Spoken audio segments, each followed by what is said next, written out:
Hello, welcome to Spotlight, beaming goodness on the artists of the Isle of Man. Spotlight, brought to you by the Isle of Man Arts Council. This evening, more from author Robert Stimpson on his amazing book detailing the history of the Queens Pier in Ramsey from its construction to the present day. A chat with Dawn Midwood to hear about her poems from the heart. And don't forget, Yn Chrunniaight's coming up fast.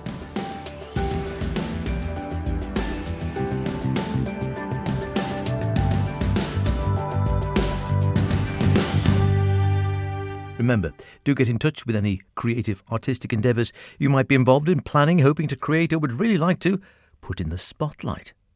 Poetic, theatrical, Manx. Very appropriate. Musical, literary, ceramic, sculpture, drag, film, mime, social media. You know the list. Opera. Just been to opera, funnily enough. Need more on the island, really, don't we? Drop me a line, spotlight@maxradio.com or Howard Kane with an E at maxradio.com. Love to hear from you. I think Beth gave us a shout out today as well. Thanks, Beth. Let me know what's going on. Book, poem, work, theatre, whatever. Feature on the programme. Well, we have a poem about Christmas, would you believe, coming up in a few minutes. It might be a tad too early for some people, I grant you, but it never ceases to amaze me how the year seems to accelerate as the weeks go by. It's already late July. Before you know it, we'll be into harvest festivals, autumn, Humpchinay, and then, well, you get the picture. But first off, let's hear from author Robert Stimpson. He's just published Queens Pier Ramsey, Commitment, Complacency, Controversy and Courage. Probably a few other C's there as well. Surely the most comprehensive work on the pier for the foreseeable future, most likely forever. We heard a bit about Robert talking about the heyday of the pier last week, but I wanted to hear more from him about the beginning of what seemed to be the end for the iconic structure. So it's sort of, as you say, it's had a sort of checkered history over the years, but the rots are really set in from the 70s onwards once it stopped being used on a regular basis by the steamers. When it was sort of abandoned by the ferry companies, because I think their business was decreasing because of obviously air travel. When the pier was originally built, it was just the only way to get between Ireland and the UK and the island was by ferry.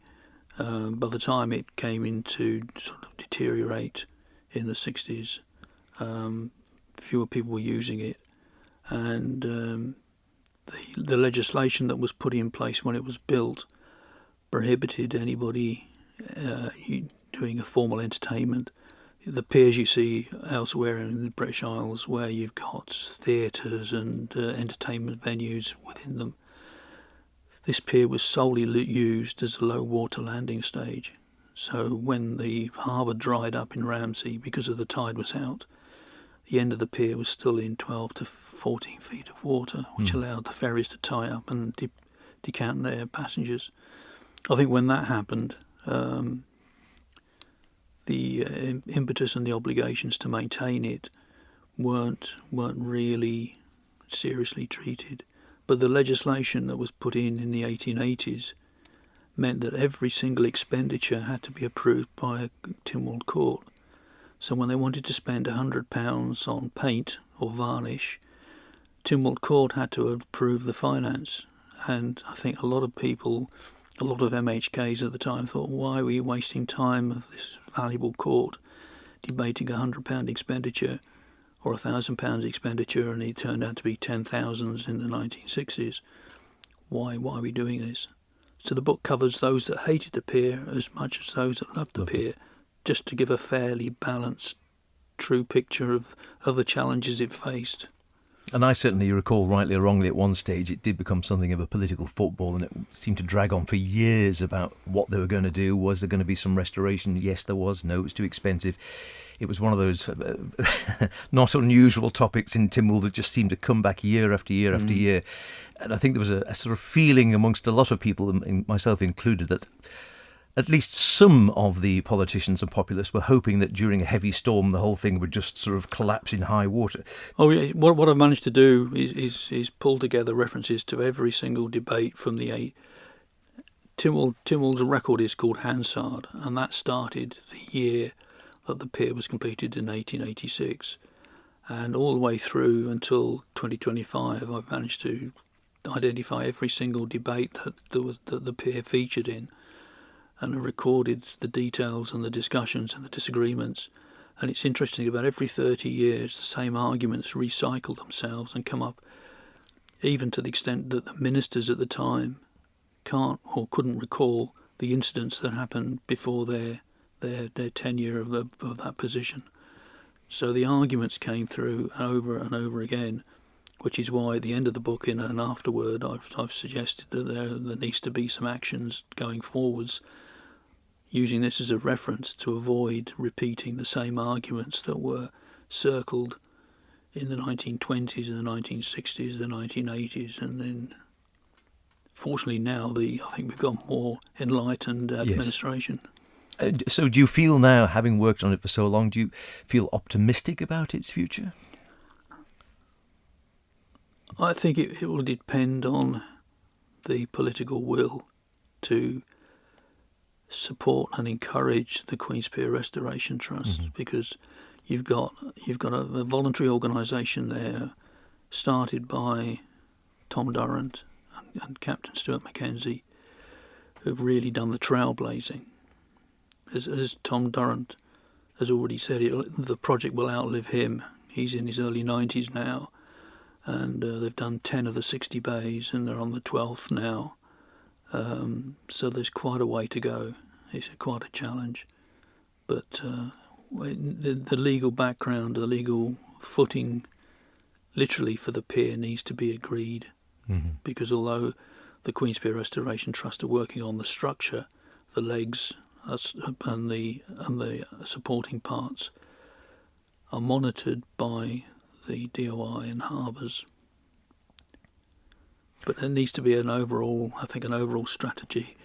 That it needs government and the third sector to come together, to really work together to actually agree a viable way forwards. I mean, in the 60s and 70s, it was suggested they hand it over to Manx National Heritage. But I think the issue there is M&H have got such an enormous portfolio of properties and such a limited budget that the last thing they want is that liability. So with best will in the world, theoretically that may be the ideal, but I think in practical terms it needs to be an alternative. But how that alternative is derived, again, I think needs all parties to come together and have a long discussion. Absolutely. All comes down to money. All these yes, yes, exactly. It's got to be pragmatic and practical. Absolutely. It is a wonderful book, as you say, and will remain, I think, or forever, the authoritative tome on the Queen's Pier.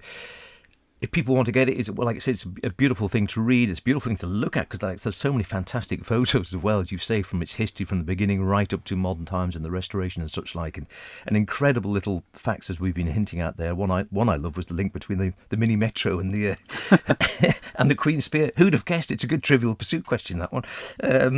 But yeah, if people want to get their hands on one, how do they go about it? This first printing of the book was been sponsored.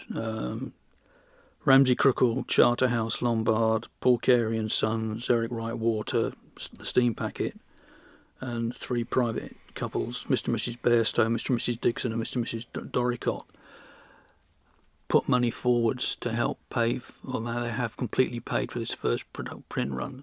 So every penny of the book bought directly from the Queen's Pier will go to the restoration. But it's also available from the independent bookshops, which is the Bridge Bookshop in Port Erin and Ramsey, the Book Company in Douglas and Manx National Heritage, because the majority of the premium, or the majority of the purchase price that you or I would go into and pay the company, the shops, will go to the Queens Pier Restoration Trust. They obviously need, as a business, to take a small margin, which they've agreed to do. If you buy it from the Queen's Pier in Ramsey itself, then every penny of that £30 cover price goes to the trust. And there's also, I don't know whether they're going quickly, I know, but there are some copies signed by the Lieutenant Governor there as well. Yes, the Lieutenant Governor very generously wrote the foreword to the book, which is obviously in every copy.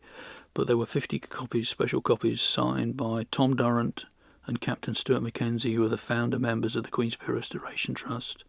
Mark Kenyon, who's the current president, I've added my moniker to it, and then the Lieutenant Governor signed each of the 50 copies, which has been individually numbered, and those are available from the Queen's Pier itself for £50.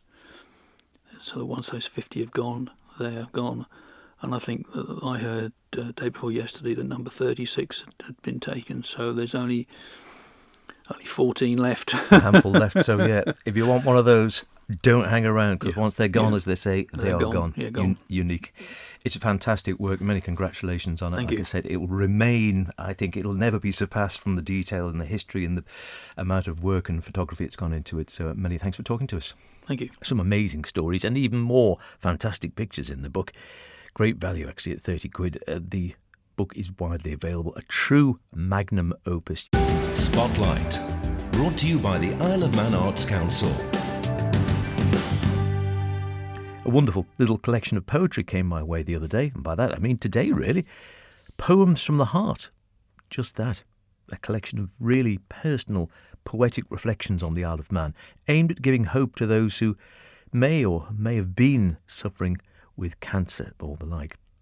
It was written by Dawn Midwood, who, though just about to leave the Isle of Man for something which was far from a holiday later today, found time this morning to tell me more about the collection and its inspiration. In October 2022, I was unfortunately diagnosed with pancreatic cancer. And after a very challenging journey, thankfully, I'm now in remission. And I discovered an inner strength while walking in the beautiful Manx countryside around us and writing my descriptive poems. I've been writing them for quite a few years now. And I must say, it's taken me quite a while to pluck up courage to release my poetry because they are very personal to me. But I decided to publish them to raise vital funding, really, for 3 important charities, 2 local and 1 national one. The first being Hospice Isle of Man, secondly, Man and Cancer Help Centre, and thirdly, the Pancreatic Cancer UK. I suppose the main objective for me is to offer hope and inspiration to all cancer patients, their family and friends. And I hope that the poems are uplifting and healing for a lot of people. I've been very lucky to use local artist Michael Starkey, which a lot of people have heard about. Absolutely, yeah. I've been lucky enough to have his wonderful artwork in the book. And so it's got quite a nice Manx theme throughout. And his pictures, I think, coincide very well with the poems I've written. For example, I've written poems about the Moorrook Park, various glens around the island, and they just work very well together.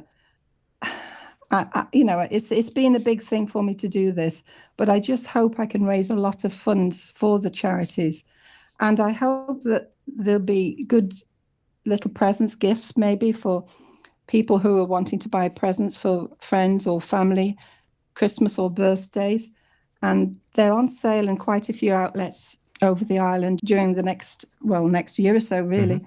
All the hospice shops around the island are selling them.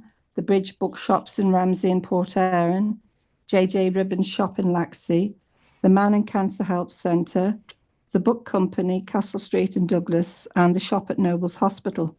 And the collection really captures the resilience found in nature and the human spirit, making it a meaningful gift and a powerful way to support those affected by cancer. And has that been you were saying there? So the actual poetry itself, it is inspired mostly, if not exclusively, by, like you said, your walks around the Isle of Man itself. Yes, exactly. I've been walking around the island for many years, especially in lockdown, because I found it was a good release for me. And while I was walking around during lockdown, I decided to put my thoughts down on paper, and hence the poems that are now in the book.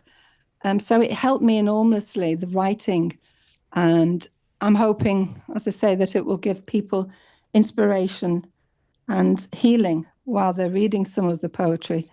And the book is not just really for people affected by cancer, it's for anybody who's affected by all sorts of things in life. It could be illness of other types, or it could be breakdown of relationships or anything that, we find during our life, at things that happen that we don't really want to happen.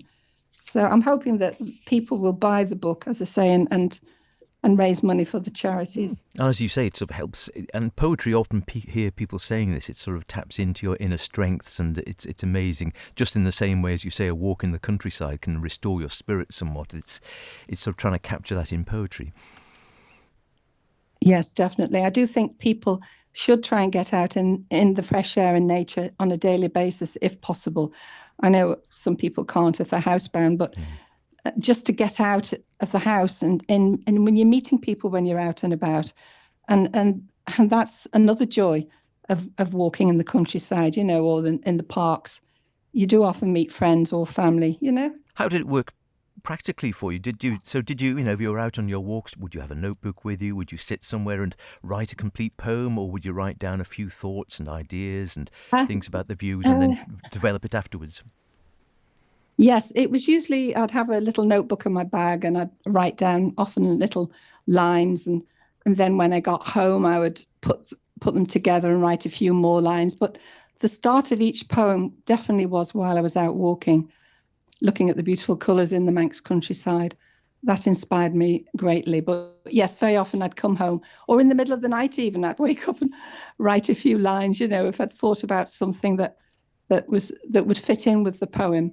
That's something that was important to me as well, so. You often hear that from poets who have either a notebook or their phone or something they can make notes on, because they sort of either it comes in a dream or something just develops in their head and they think, oh, I've got to write it down whilst it's still fresh in my mind. That's right. But very often things pop in my head in the middle of the night, for no unknown reason. And I just think, I better write this down. So I get up and get my notepad out and here it goes again. Absolutely. And you mentioned there as well, it's a big step, isn't it, to actually go from writing poetry, because again, I've spoken to dozens of poets over the years, and some of them maybe are performance poets, but an awful lot of people write poetry for the reasons you've been talking about. It gives them inner strength, it helps to sort of either console them, or maybe it helps them to sort of inspire themselves, or helps with inner strength. But actually then, it's a very different thing from writing poetry for yourself and for your own consumption to then putting it out into the big wide world, isn't it? Yes, well, I must say it's taken me quite a long time, Howard, to pluck up courage to do this, because these poems, most of them are very personal to me and the way I was feeling during my challenging journey. So yes, it has taken me quite a while, but I felt I had to do this. It was like a little voice kept saying, you must do it, Dawn. You must do it, Dawn. So I've done it now. And I'm hoping a lot of people will purchase the book and help the charities. I really do. Absolutely. And it's a testament to your strength and hopefully hoping to inspire others, which is wonderful. Now, I don't know, have you got the book around, or can you actually give us a poem while we're chatting, or one from the book? Well, this oh gosh. They're all favourites, probably. They are, actually. Well, I'll read you the Christmas one. I know It's not Christmas time. Soon will be. A lot be. of people said how much. Yes, I know. It's just around the corner, really, I suppose. Well, this one is called Christmas. Wild, gusty winds blow, awaiting the arrival of snow. Drifts of white snowflakes cover the ground, all soft and crisp, gleaming around. Children with their sledges and bobble hats in place. A snowman taking shape with a carrot upon its face. Shiny chestnuts crackling on a roaring fire, sending a delicious aroma we all admire. A wonderful sweetness of a Christmas cake. Red ribbons and festive figures are waiting to decorate. Bright twinkling coloured lights adorn the tree. How exquisite and magical for all to see. Chocolate shapes hide amongst their branches, excited children secretly eating them and taking their chances. Empty sacks and stockings to hang, all gathered around the piano with carols being sung. Santa's list sent weeks ago, children's excitement seems to grow. Christmas is a time for giving with presents galore. Let's be grateful for our family and health, as they mean so much more. Festive thoughts there in Well, in summer, it will soon be upon us, it must be said. Listen, very, very, very best of luck with the book and with everything else, and top work for trying Thank to, you, as you Howard. say, taking your inner strength and trying to say, look, if I can do this, overcome these things, and perhaps with the help of getting out, reading the poetry, maybe inspiring others to write poetry or get out in the country, that will help as well. The book is available, as Dawn mentioned, Bridge Bookshops in Ramsey and Port Erin, Dovecot Tea Rooms, Kirkmichael, hospice shops across the island, Ribbons in Laxey, Man in Cancer Help Centre, the Book Company, Castle Street, and the shop at Nobles Hospital. Just £10, all proceeds going to the charities you mentioned. Very, very best of luck, and thanks for talking to us. Always in awe of those people who, when beset with misfortune, don't dwell on it and just think about how sorry they are for themselves, but think about how their experiences could be used to help others. A great little collection of poetry, great causes, of course. Get yourself a copy or buy one for a loved one if you see them around at those many sites. Now, lest I forget, do not forget, it's one of the Manx cultural highlights of the year, almost on our doorstep. Yn Chrunniaght, of course, beginning next week, as one of the organisers, Dr. Chloe Woolley, reminded me. Yn Chrunniaght Celtic Gathering starts on Monday, 27th of July, and finishes on August the 2nd, which is a Sunday, and also happens to be Peel Carnival. So we've got a week full of amazing events, ticketed concerts and ceilidhs, but loads and loads of free activities and performances happening all around Peel and Douglas, with some festival friend events programmed in Maccled and sessions in Castletown. So plenty going on. It's mainly based in Peel, and we've kind of tried to make Peel a bit of a Celtic village, so people can come on holiday or just travel over for the day and the evening and take part in lots of different things. And it's walkable. Culture Van are also got their Manx language summer school. So those students will be learning in the morning, and then they can pop down the House of Manan in the afternoon or go along to a session, and then stay for the evening events. Got some great concerts and ceilidhs going on. And do you think is it aimed principally at those people who are already interested in the Celtic language, the Manx language, and sort of Celtic culture and studies, or really for people who might want to find out more, have no knowledge about it? I think it's for everyone, really. We've got very specialist events happening. So, for instance, we're hosting the launch of a Manx Gaelic edition of the International Journal of the Sociology of Language. So that's a very specialist thing. But at the same time, we'll have beginners tin whistle lessons. Laura Rolls from Man and Music is kindly going to do those. Then, of course, ceilidh dancing is very accessible, and Manx dancing is really enjoying a bit of a renaissance at the moment. Yeah, it's amazing. Loads of people are getting involved in Manx dancing. So we've got 2 ceilidhs in the cathedral this year. Get your dancing shoes on. Always great stuff. If you're not a dancer, plenty of great music as well. And all things in between. Now, I don't know if Arts Development Manager at the Arts Council, Jim Rawson, is a dancing man, but he's been telling me a bit more about his role and what the council's been up to in recent times. And I suggested to him it's not just the large-scale, high-profile events which the council back, far from that, in fact. I'm sure a lot of poets on the Isle of Man, probably their work might not see the light of day in published form, were it not for the fact they'll get a grant from the council. Yes, that's right, and I think the scale of the events and the activity that we support, it can be, sometimes it can just be one person who wants to get off the island and go to a workshop because of something they're interested in, and sometimes it can be 30 people wanting to go somewhere as part of a choir, which has a much bigger cost. So and our role really is or the role of council is to just to make those decisions, and that's usually done through some sort of strategic kind of criteria. What is the value of the work and the activity that's being carried out? How do you think, now that you've sort of got your feet under the desk, as it were, how would you say the public sort of perceive what the Arts Council is and what they do? Well, I think the public would have to answer that, really. But I think one thing that is important to say is that the council themselves are volunteers, and they freely give their time for a really good cause, which is to get money out into the creative community to help people with their projects, large and small. Most of those people on council also have, jobs, full-time, part-time jobs alongside. So They're doing a great job really there. And then as officers within the department, myself and the team, help to realise the aims of council really. That's how it works. So we meet 4 times a year for funding, 4 times a year for strategy. Looking forward to lots of exciting sort of things in the pipeline really. And what do you think going forward, as you say, sort of major changes coming forward, but what are the major difficulties you think for the Council and Arts on the Isle of Man looking forward to the next sort of 3, 4, 5 years? Yeah, well, I think it's exactly that. I mean, funding is one of them. I think that's always going to be a challenge, and just actually having, we're trying to be quite ambitious with what we're doing, but it is a small team, so it means that we all have to kind of wear lots of different hats and do lots of different things. And we've also got to keep the wheels on the truck as well of the funding rounds, which are sort of 4 times a year. So, it's quite a challenge really for us in that respect. But we're doing the best we can. That's the main thing. And finally, you've been enjoying it because, again, as you say, it was sort of sea change from what you've been doing for quite a bit of your professional career, going back, as we said, to your creative roots. Is it happy with the decision? You've been enjoying the role and the challenges? Absolutely, yeah, absolutely. I'm really enjoying it. It's got lots of, for me personally, it's got a lot of meaning behind it. Being able to help people progress their own creative careers and activities and ambition, is really satisfying, I think. Just to see people get on with stuff and then, get these images appear on social media of things that they've done, or you get a message of thanks. And it's really satisfying. It's great. Always great work going on at the Isle of Man Arts Council. Very friendly bunch.